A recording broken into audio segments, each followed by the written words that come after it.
Mass games at the Strahov Stadium, Prague, in communist Czechoslovakia.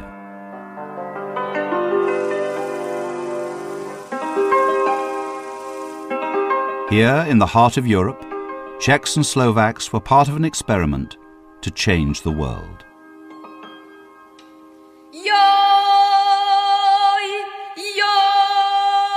The communists sought a new kind of society and a new kind of human being.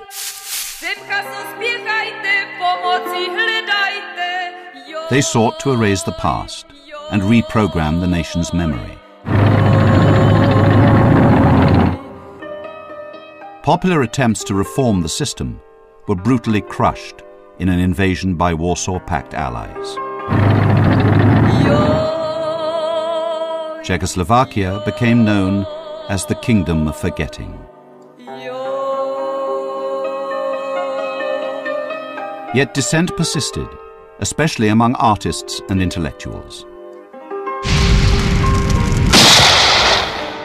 Now, with the help of rarely seen archive, those who lived through these extraordinary times tell their stories of life behind the Iron Curtain.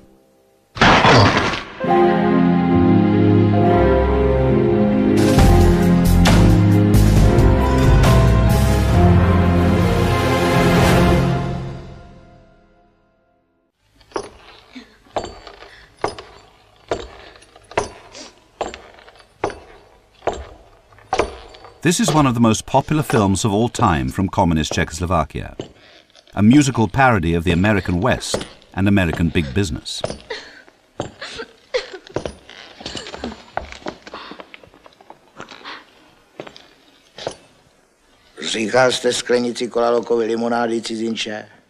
A teetotaling gunman, Lemonade Joe, arrives in Stetson City to convert its townsfolk from whiskey to his soft drink, Cola Loca.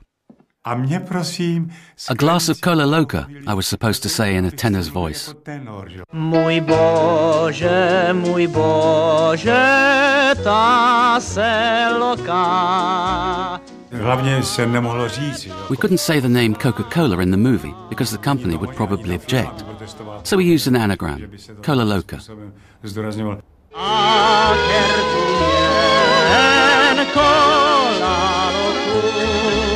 It was criticizing different aspects of American life and culture. The spaghetti westerns also derived from Lemonade Joe. Ours was one of the first attempts to make fun of the American West in this way. The film may have been fascinated by the American West, but many of those involved in making it, like Lemonade Joe himself, felt ties with the communist East. I was brought up in a family where my father, a chimney sweep, felt that he belonged to the workers. So of course he supported their party, the Communist Party, and what they were doing. I felt the same. I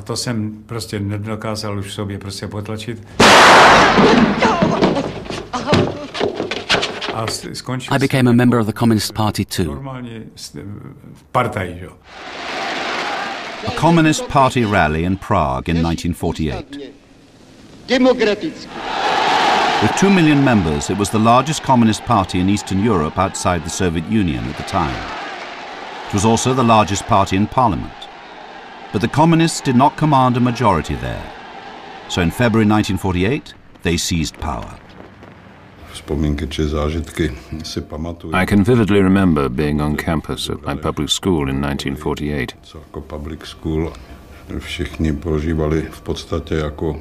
And there we understood it was a coup. We were under no illusions. Václav Havel was born a gentleman's son into a family of affluence and influence. By his own admission, he was a well-fed piglet. But his comfortable family life was rudely shaken when the region's strongest democracy was subverted by the communists.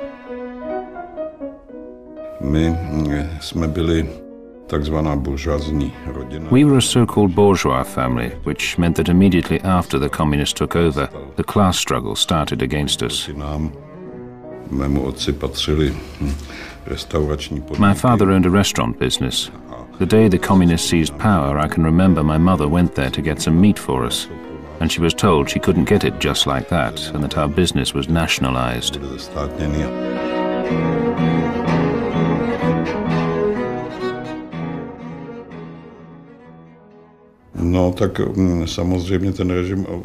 The communist regime has affected my whole life. I couldn't study because I was a target of the class struggle. I did manual labor for years. I went into military service. And still today I feel handicapped that I didn't get a proper education.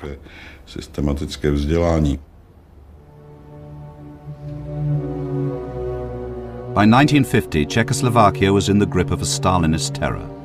The show trials staged here were the largest in Eastern Europe. Almost 250,000 people were convicted and 178 executed for political crimes. Of these, Milada Horakova, a popular social democratic politician, was the only woman officially executed. She had one child, a daughter called Jana. At the time of her mother's arrest and trial on bogus charges of treason and conspiracy, Jana was 16.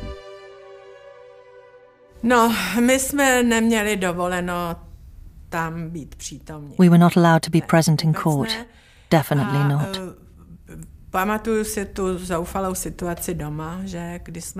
And I remember the desperate situation at home, since we were helpless, and we heard everything on the radio, because it was a public trial.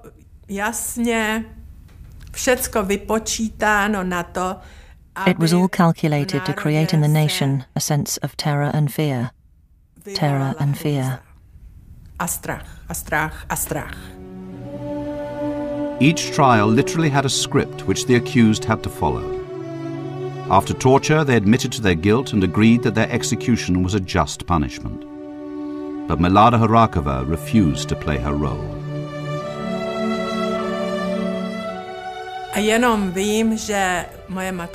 My mother was totally unwavering. In her last speech, she said her conscience was utterly clear and that she had not betrayed anything. It was something not one of the rest of those involved in the trial had the courage to do.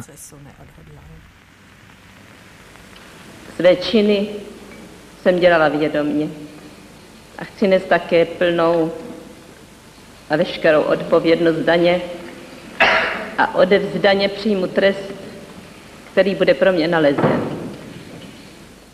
Jsem prohlásila orgánům státní bezpečnosti, že se trvávám ještě ve svém přesvědčení.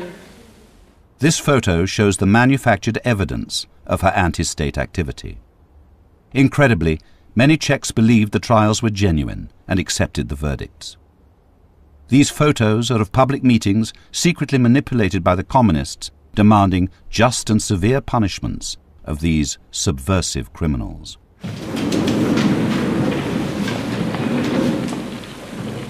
Obžalovaní.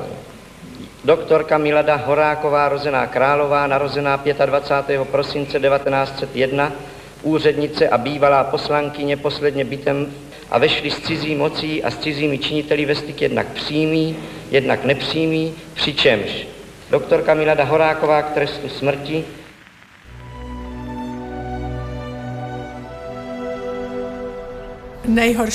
The worst moment was the last visit on the eve of her execution. That was a very, very bad moment.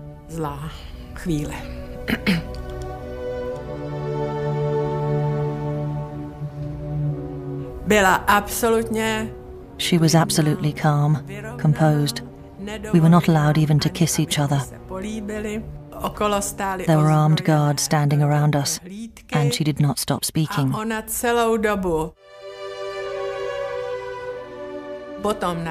And suddenly she ended the visit herself. It was horrendous. Only 40 years later, after the end of communist rule, did Jana receive the letter her mother had written to her from prison while awaiting execution.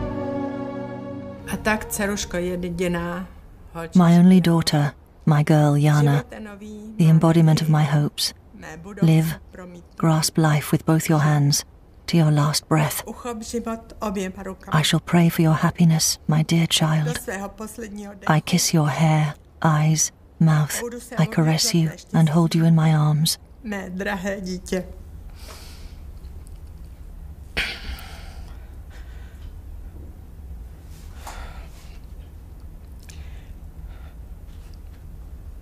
Líbám tvé vlásky, oči a ústa. You, whom I have held so little. A chovám ve svém náručí. I shall always be with you. Skutečně tebe nachovala. And by you. Vždycky budu s tebou a o tebe. Excuse me.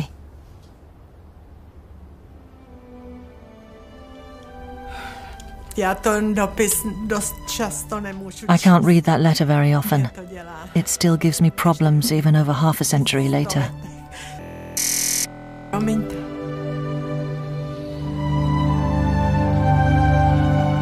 At 5:38 in the morning on June the 27th, 1950, Milada Horakova was hanged in the grounds of Prague's Pankrak prison. But for many, belief in the regime was not undermined by such events.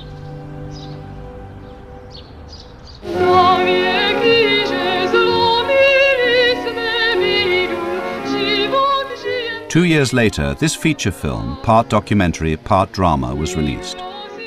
It promotes the idea of creating large state-run farms known as collectives. It was directed by Wojciech Jasny, then a party member.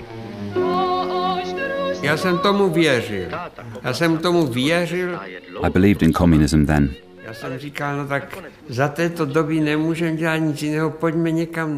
One day I said, let's go to this village. They are founding the first agricultural collective there. We'll make a film about that.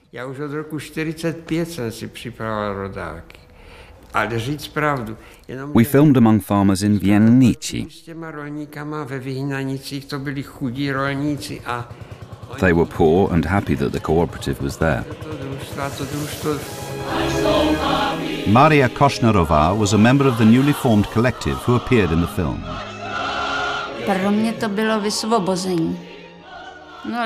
The collective was a kind of salvation for me. Before then, we sowed wheat and picked thistles by hand. I had to cut everything with a scythe. There was no combine harvester.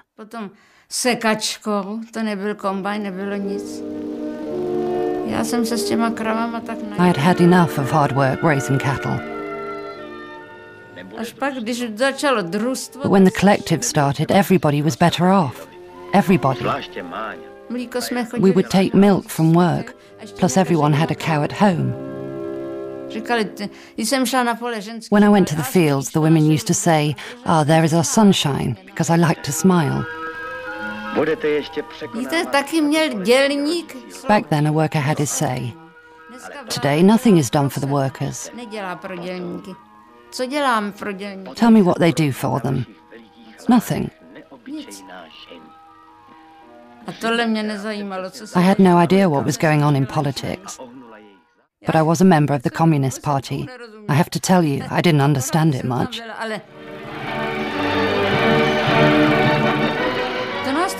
The filmmakers drove us to the May Day events in Prague. They put us in the parade and off we went. Ultimately, the Communist Party called the tune on what went into the film.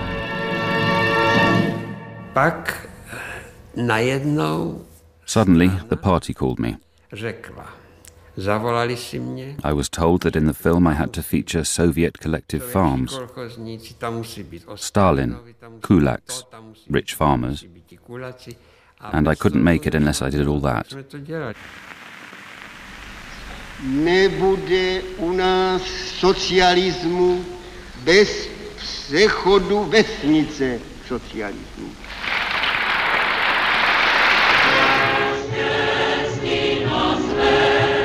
Maria still retains her enthusiasm for an ideology which markedly improved her way of life.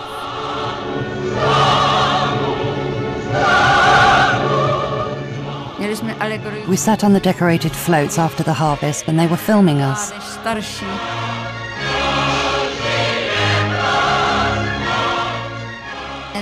The floats wouldn't have been decorated if they hadn't been filming.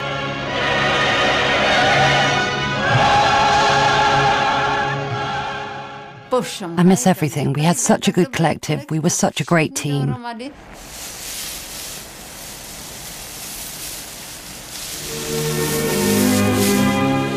Yet during that Stalinist period, the film's director wasn't allowed to feature the brutal, sometimes lethal power used to enforce communism in the countryside. Ptáte se, co Bejlovec? Ten už zapomněl na svou odhlášku. A pak jsem řekl, no tak, když jsme to dělali ten film. When I returned to the village many years later, I asked, so were we sons of bitches to make that film, or weren't we? The answer is we weren't in our souls, but we had to compromise as there was no other way.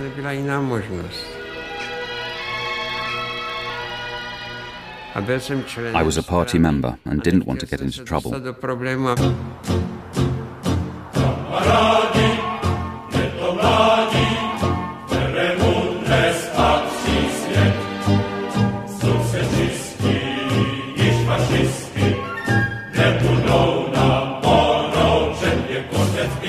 Life under communism in the village of Prepichy in southern Bohemia is captured in this footage.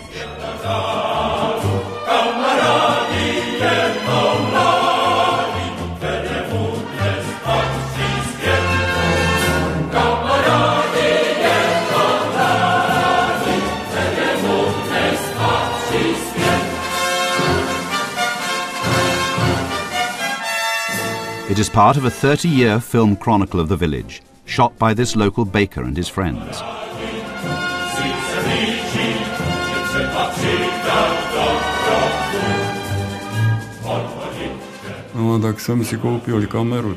I bought a camera and started filming for myself. I filmed the bakery at home.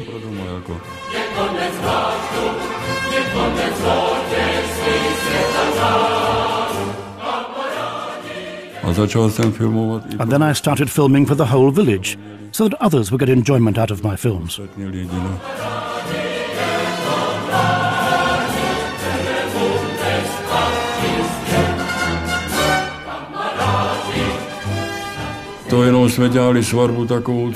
We filmed weddings and christenings and such, because about half the people here still went to church.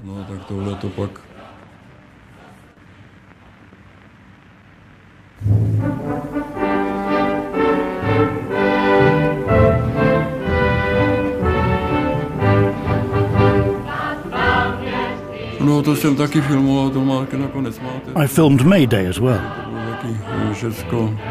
Of course, you know, everyone was forced to go to the May Day parade.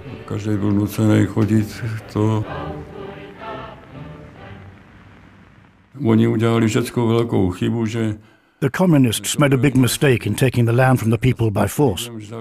By doing that, people lost their incentive to work and only did what they had to do to avoid getting into trouble.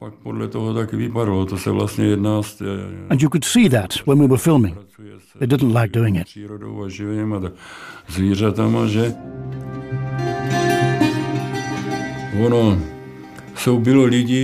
There were some people who were naive.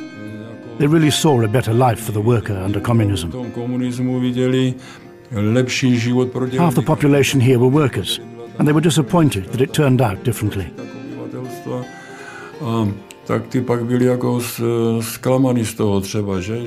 There were others who saw they could exploit communism for their own advantage.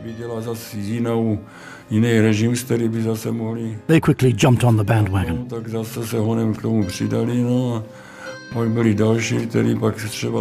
But the largest grouping in our village were those opposed to communism. And when they saw where it was heading, they became scared.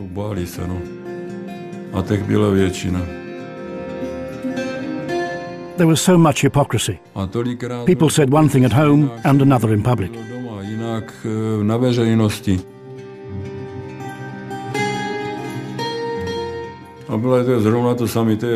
Communism was a lie, and on that lie they built a whole way of living. To close that gap between rhetoric and reality, In 1968, the party chose a new leader, Alexander Dubček. He introduced a liberal brand of politics, which he called socialism with a human face. While the Communist Party would still remain in charge, there would be much greater freedom.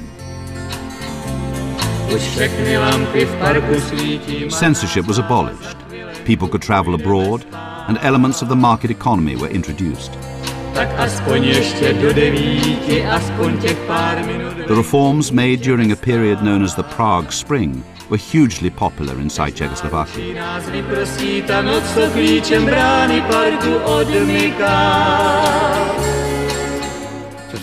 Dubček joined us in the Prague Spring. We wanted to be independent and not do what the Soviet Union was telling us to do. That would have been wonderful, and Europe would have been different. Wojciech Jasny's previously banned film script on the real story of collectivization was now given the go-ahead. Dubček called me personally and said, "Now you can make the film. Nobody will oppose it. Do the best you can. You will get the necessary finance." So thanks to him, I could make the film.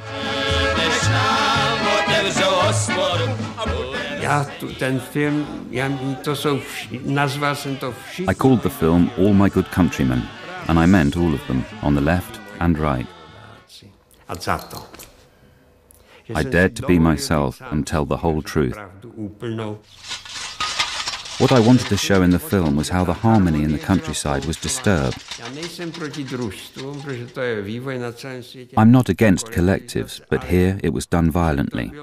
They killed a lot of people.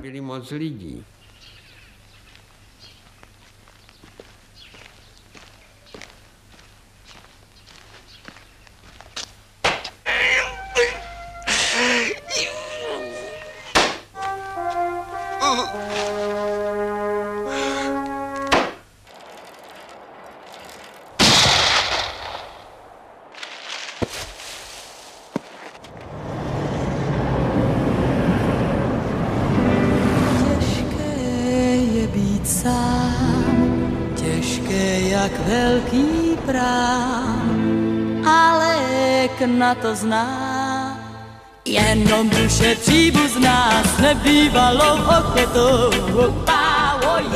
Marta Kubišová was the pop star of her generation. Měla jsem s ním debatu, v ní mě pozval na chatu. She embodied the new energy and freedoms enjoyed during the Prague Spring. Proč nás týden rozdělí? On the night of August the 20th, 1968, these changes finally proved too much for Czechoslovakia's communist allies.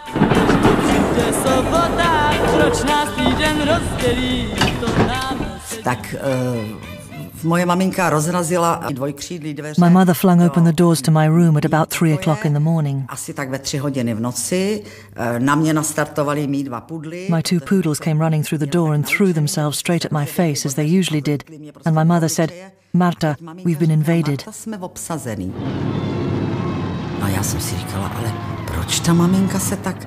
I wondered why my mother was so upset, because I could see she was really very annoyed. If we're invaded by the Americans, what's the problem? What's the big deal? The Americans are here.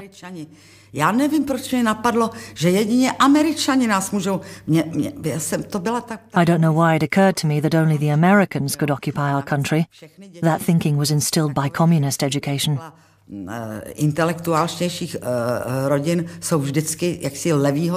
In my wildest dreams, I couldn't imagine that the Russians were capable of making this mistake. Yet they did it. Operation Danube had begun. The first of up to 500,000 troops of the Warsaw Pact had invaded the country. They claimed they were defending socialism from Dubček's counter-revolution.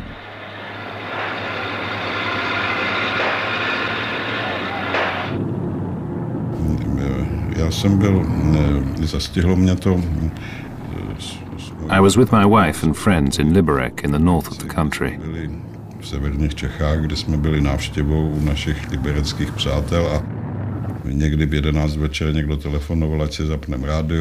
Around 11 o'clock in the evening, someone rang telling us to switch on the radio.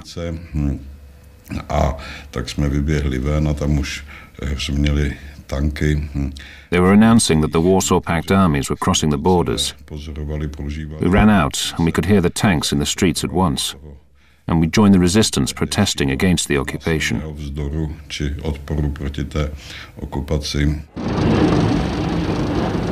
You are listening to the legal free radio station Hradec Králové, Czechoslovakia. We appeal to all radio stations in Romania, Yugoslavia. Please inform about the situation in the Czechoslovak Socialist Republic. Please transmit all calls in Romanian, French, English, please. Let the whole world know the truth.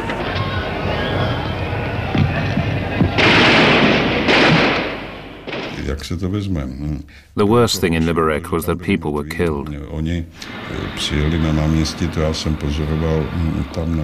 The tanks came into the main square. I was there watching it. I saw a house collapse.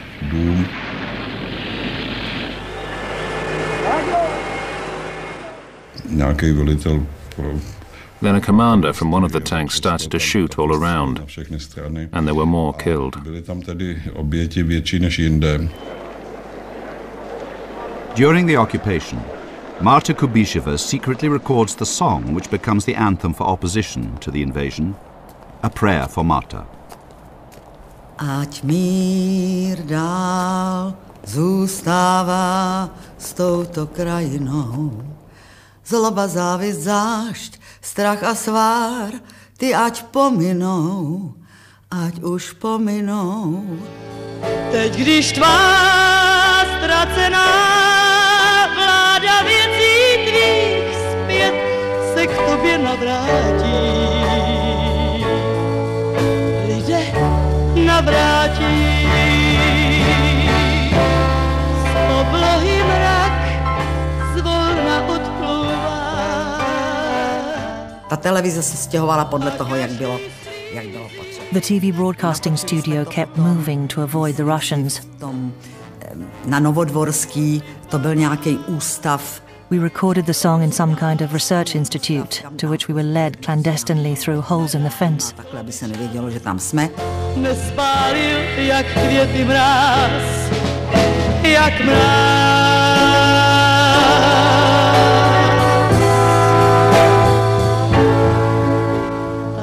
Opravdu klepal hlas, jsem měla co dělat prostě. My voice was trembling and I had to do my utmost to control my breathing because I knew a Russian helicopter was hovering above us. Nějaký vrtulník. Zloba, závist, zášť, strach a svár, ty ať pominou, ať už pominou.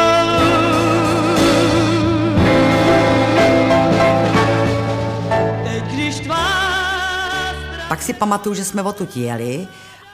I remember we came from the recording and since martial law was already in place, an armed Russian soldier pulled us out of the car. Z auta a opravdu na nás celou dobu mířili a prohlíželi auto. Jenomže já jsem ten pásek měla tadyhle. All the time their guns were aimed at us. I had the recorded tape here and the cameraman hid his camera under the front seat and they didn't find it. They opened the car boot and found nothing. Tam nebylo nic, co by je zajímalo.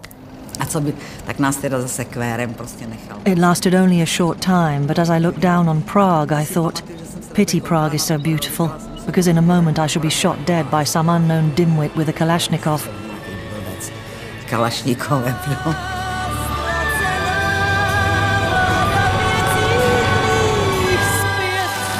The invasion put an end to hopes of communism reforming itself.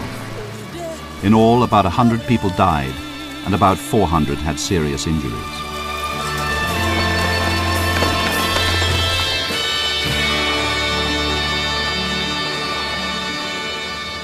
On the return of Alexander Dubček, the architect of socialism with a human face, from his abduction to Moscow, Marta offered him her very public support. I said to myself, I'm going to give Mr. Dubček all the roses and a lucky medallion of an angel that I had in a box. When I suddenly saw Dubček, I knew him only from the TV screen. I threw myself at him.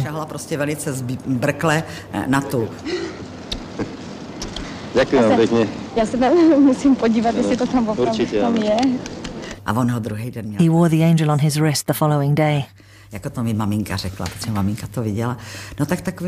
this made me famous. So it was symbolic love.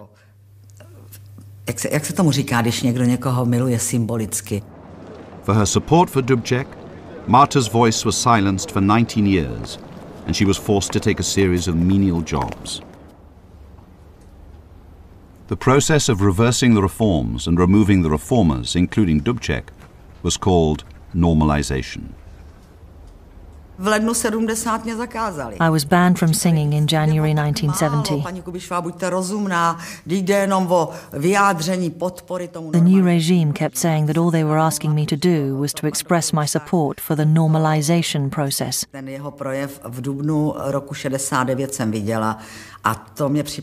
I couldn't do that because I realized that the Iron Curtain was being reinforced with a layer of concrete. I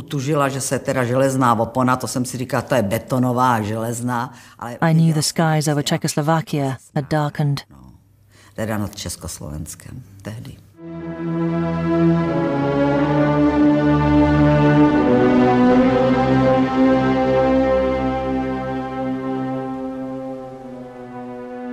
It was the funeral of Jan Palach, a student who had set himself on fire in protest at the invasion, which symbolized the grief of a nation. This footage of the funeral was shot by Stanislav Milota, a feature film cameraman.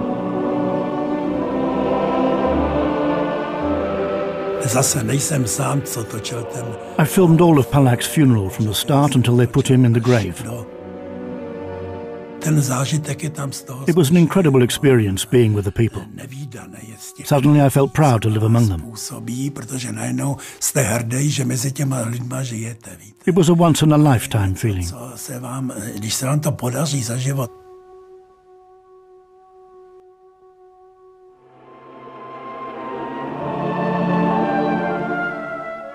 The police hunted for the footage which Milota smuggled out of the country.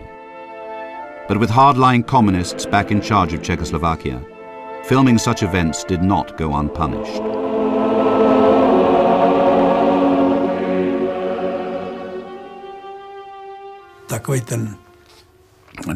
I got a letter stating that I was among the main participants in filming the events directed against the party, and therefore I couldn't continue as a cameraman, and I couldn't do anything else either.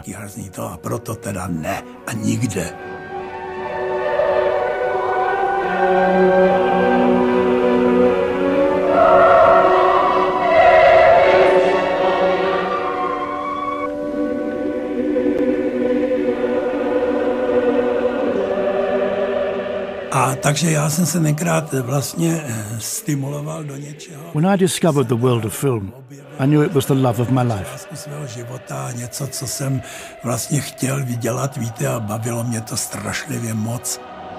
So when you lose all that, it's as if someone close to you dies. In the weeks and months that followed Palach's funeral, around 500,000 lost their jobs and became non-persons. The Communist Party purged its ranks of 500,000 members. Others resigned. I stayed in the party until 1968, when I grew brave enough. And there were my colleagues, directors and producers, sitting before the party organization, whose members were crossing out and ticking names.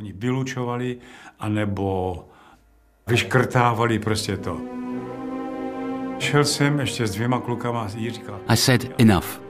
I took my party card and threw it at their feet. And since then, I haven't wanted to have anything to do with communism.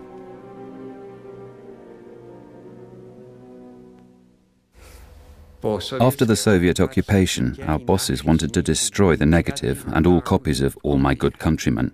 They just wanted to burn it. All My Good Countrymen was banned forever by the Communist Party. Its director was ordered to denounce the film publicly. But he chose to follow over 100,000 fellow Czechoslovaks into exile.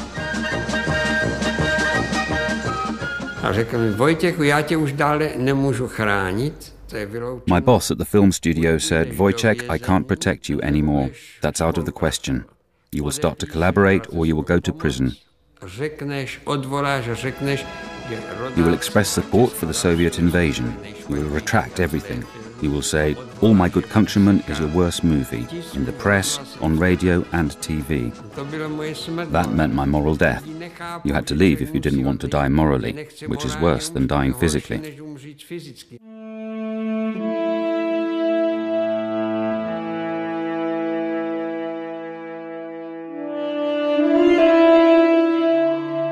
Ostrava, the coal and steel heartland of the communist utopia. The city, its environment and its people have been the subject of Victor Kola's photographs all his working life. But after 1968, Victor's pictures document what became known as the era of forgetting. Conformity replaces belief. Instead of hope, there is cynicism.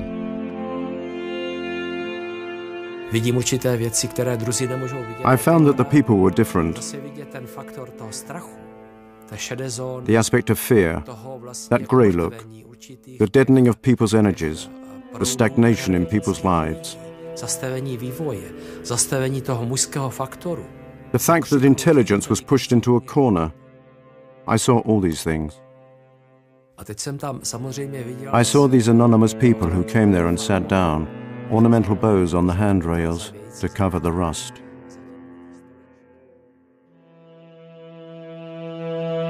And the guy who's hidden behind the decorations, but who has a comic suit, sneakers, and a hat which is covering his eyes.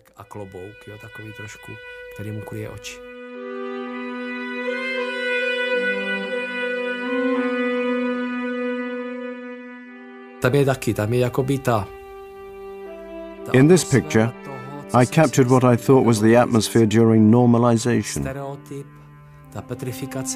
A park, uncared for surroundings, the routine of people going to work. The young man, a bit like John Travolta in a leather jacket. The older worker. The soldier leaning against a tree, which could mean hopelessness. The routine, the ossification. It was a moment when the essence of a whole way of life is revealed. Přichází Marie teď, prosím tě, teď děláš výborný. Marie! No, jsem sorry. Humor also provided a different perspective on life under communism. Jaroslav Dolecek, an economist at a collective farm, made comedy films that exposed the gap between socialist rhetoric and reality.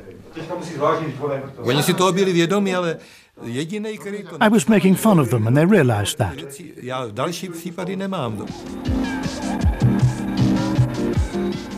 U mě to přecházelo v satiru, poněvadž něco I made fun of things that interested me in everyday life, and I turned it into satire. His targets included collective farms,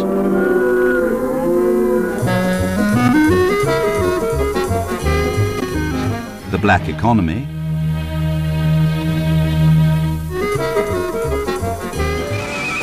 and political apparatchiks. But making fun of the communists carried a personal price tag for Dolecek. Jeden můj kluk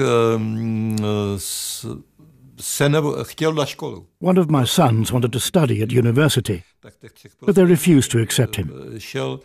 Chtěl jít na školu, no a najednou jsem se dozvěděl, že není. There was a note which said the reason was because his father made anti-Soviet films. Protisovětské filmy. A bribe to a senior communist official was now required to reverse this situation.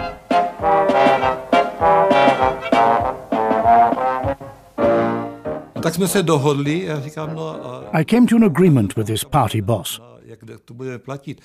Jak to chceš zaplatit? I asked him how much he wanted to be paid. He said, "You are from Bamberg. You make lace there, beautiful lace, and my daughter is getting married. So why don't you pay for her lace dress?" I said, "Okay." And so my son went to university.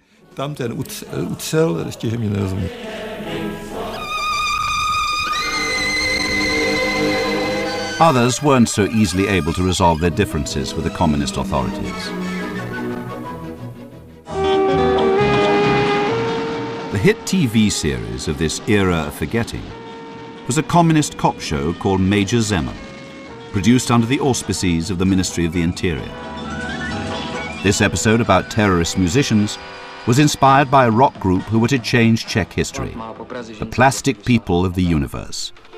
Tak mi dej hlášku ještě zas jednou opustí.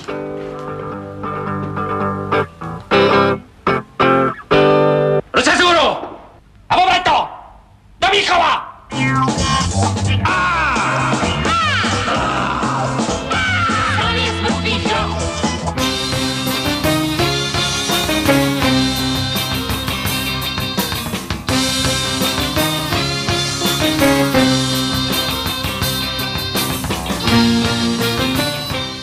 To perform in public, the Plastics had to audition for a license.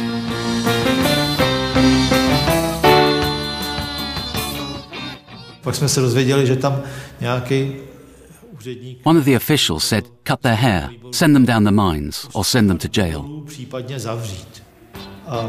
After 2 weeks, we received a letter from the Cultural Center in Prague stating they couldn't license us due to the negative impact of our music. They said our lyrics were morbid.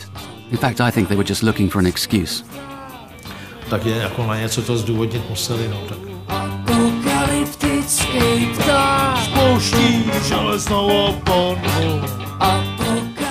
The Plastics continued performing in unlicensed concerts at unofficial venues. It was hippies versus the communist state. After 2 years of constant harassment, they were arrested in September 1976 on charges of organized disturbance of the peace.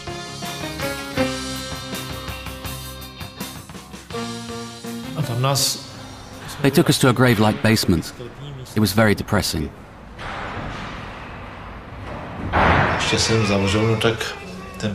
When they lock you in here, the feeling is horrible at first. You don't know how long you'll stay here and think about everything you've screwed up.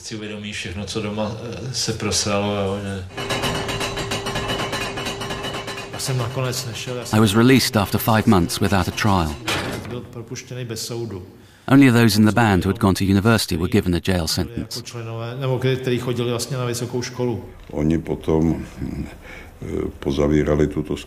The Plastics were arrested not because they were performing against the government and against the regime, but simply because they behaved the way they wanted to. And the communists hated that.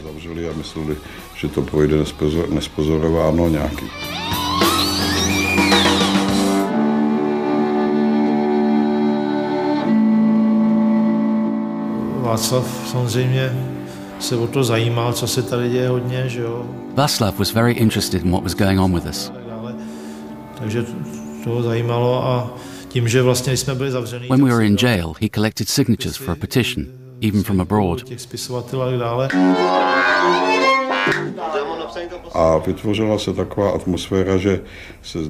And then we got the idea to create something more permanent, and not just to concentrate on this one court case. In that atmosphere, Charter 77 was born.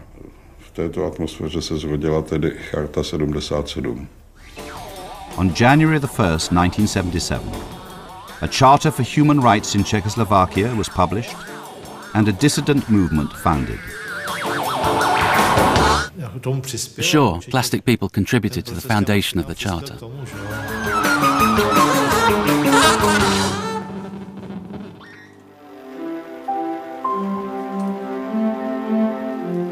Karel Gott is one musician the communist regime wanted on their side. He is the biggest star ever to come out of Czechoslovakia. only you. Už já tu píseň znám. Only you. Kdy jsem tě získal. During the era of forgetting, he claimed he made the country more money than Skoda cars. Přinést možná. In those days, yes. I think I made the communist regime around 100 million Deutschmark. Deutsche Mark. 100 milionů. 100 million, more than a factory. Do které ovšem se musí na rozdíl od dvou hlasivek investovat spousta materiálu. Unlike my two vocal cords, however, they had to invest money and a lot of work and buy materials to build a factory. Proti něčemu ty devizy získat, aby tu fabriku mohli postavit. Já nechci růži na rtěl, já nechci pláč, já chci jen zpět a do hrobu mě dejte píseň. Já jsem v těch 70. a 80. letech In the 1970s and 80s, I had become so popular, not only in the West and here, but also in the vast Soviet Union. Nejenom u nás, ale i v tom obrovském Sovětském svazu. Millions of people supported me, and those above me were thinking, what do we do with a singer who is so successful? We cannot do anything with him. We've lost control over him. They could do two things. They could arrest me or award me. And they awarded me. They decided it would be better if I could bring them in foreign currency. Gott received several awards from the communist regime, but their approval carried a price tag. In 1978, he signed a so-called anti-charter against Havel's organization, although he says he didn't understand what he was signing. Já jsem nepodepsal antikartu. I didn't sign the anti-charter. They didn't tell me it was an anti-charter. I thought it was an attendance list. But they want to portray me as the communist regime's singer who protests against the charter.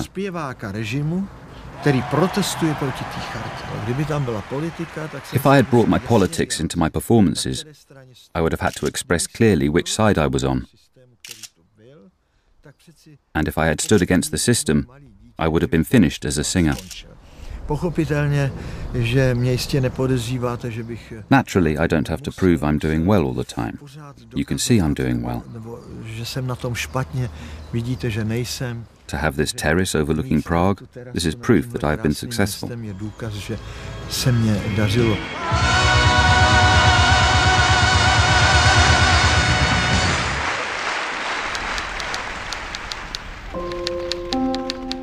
Rewards for some, but increasingly reprisals for those who openly challenged the communists. That special house, what you see now, it isn't the dream of Corbusier, but I think more dream of George Orwell, because it is house of police which it built 3 months ago, and the whole day, every day, they live inside and they follow all my steps and everything what I do in my country house. Sometimes they are here also during the night, but mainly only during the day. They are my new neighbors.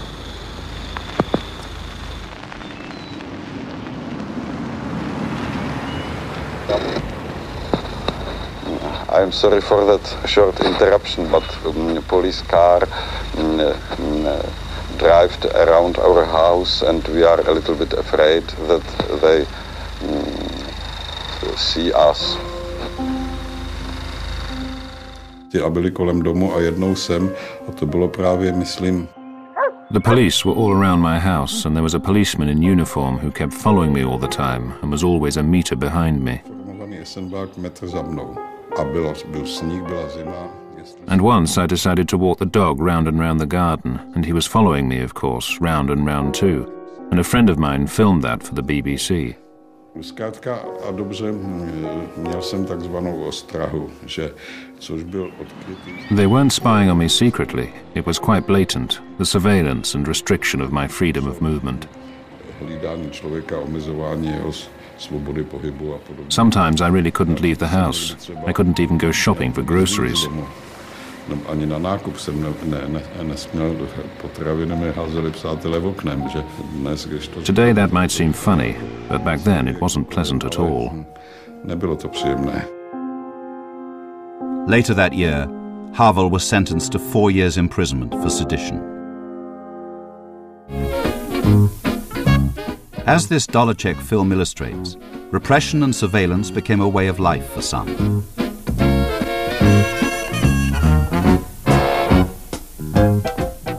For those outside the dissident circle, it was a question of learning to live between the gaps in the regime.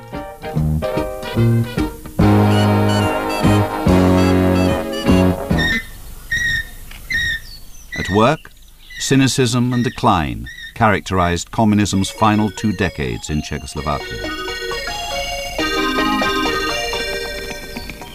The attitude of we pretend to work and they pretend to pay us became increasingly prevalent.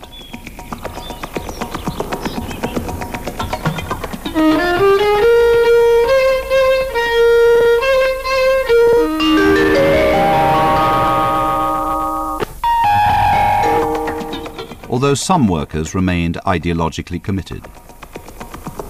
This is the gold star of the hero of socialist labor. It's the climax and a reward for my lifelong work, the highest Czechoslovak civic decoration.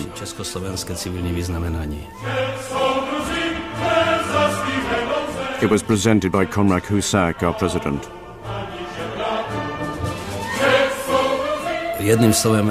An unforgettable experience. I felt like a hero then, and I feel like a hero today.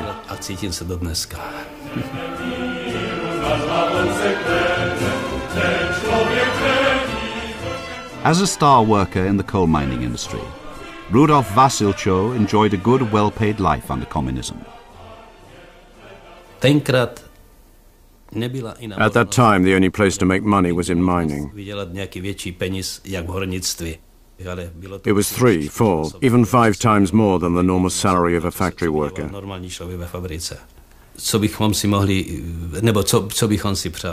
We could have bought anything we wanted. Many times we made the money, but there were very few goods in the shops. The team that I led broke 4 Czechoslovak records and made 72 increases in speed. We wanted to make more money and to fulfill the plan for construction output. If an enterprise did not fulfill the plan, it meant catastrophe for everyone. Everything I've achieved has been helped by the Communist Party. And that is where I will stay. I will not change my coat.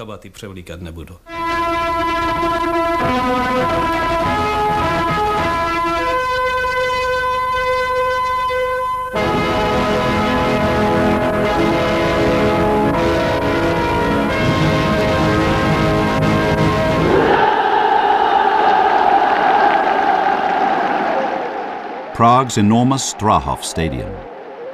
Every 5 years, 16,000 athletes performed a display of mass gymnastics before over 100,000 spectators. It's called Spartakiada.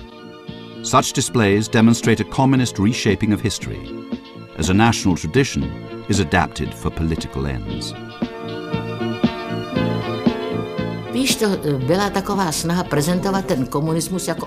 Spartakiada was an attempt to present communism as an enormous force that influences everything, is hugely important and takes care of the people.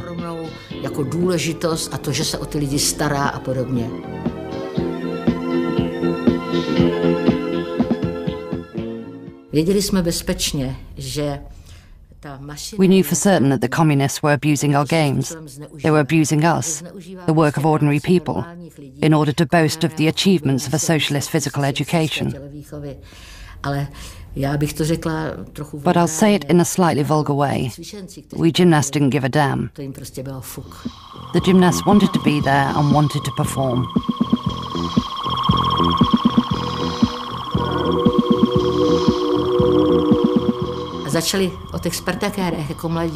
They had the most beautiful experience of their lives.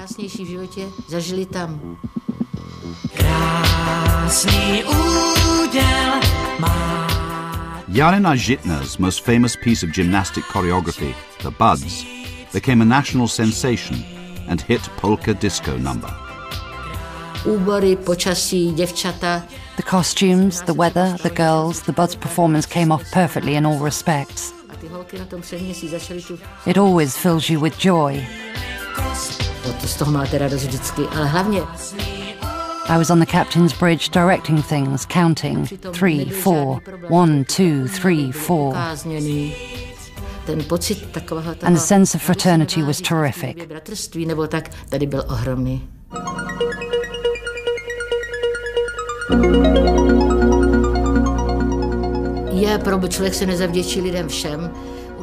It's true that for those who were deeply harmed by the communist regime, we were contributing to the glory and honor of that regime.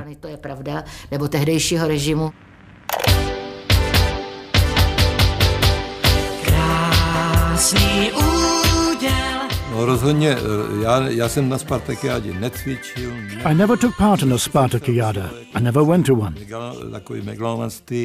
I saw it as an expression of megalomania.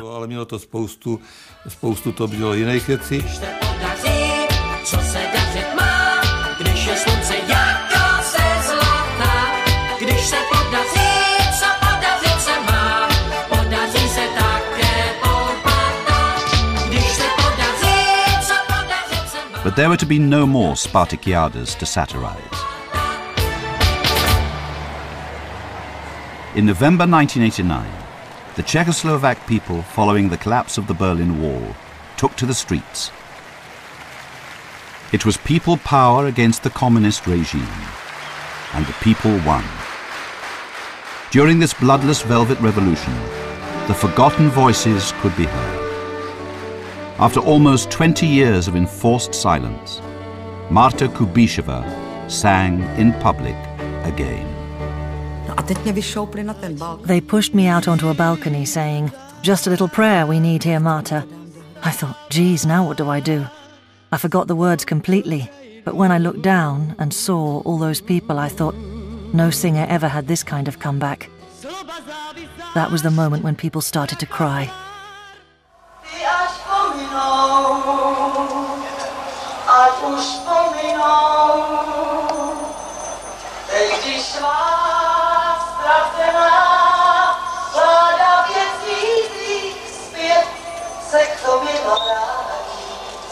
Czechoslovakia's leading dissident became its first freely elected head of state in over 40 years, as communist rule, but not its impact, came to an end.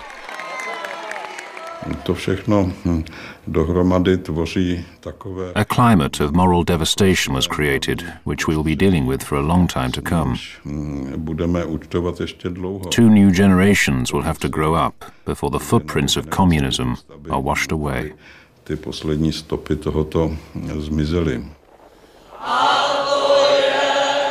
Communism's attempts to reshape history and to reform itself both failed.